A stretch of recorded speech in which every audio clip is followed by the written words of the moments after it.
خطورة الأفكار كمان أن كل المخاوف والقلق هي بتطلع نتاج أفكار.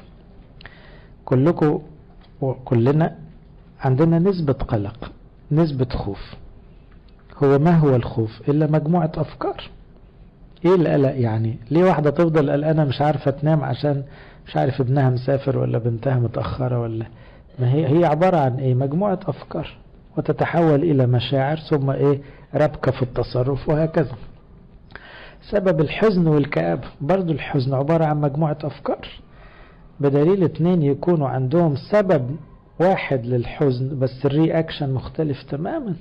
واحد غلب حزنه وتعايش، وواحد انهار قدام حزنه واستسلم. ليه؟ مجموعة أفكار. خطورة الأفكار كمان إنها المعطل الأول للعمل الروحي.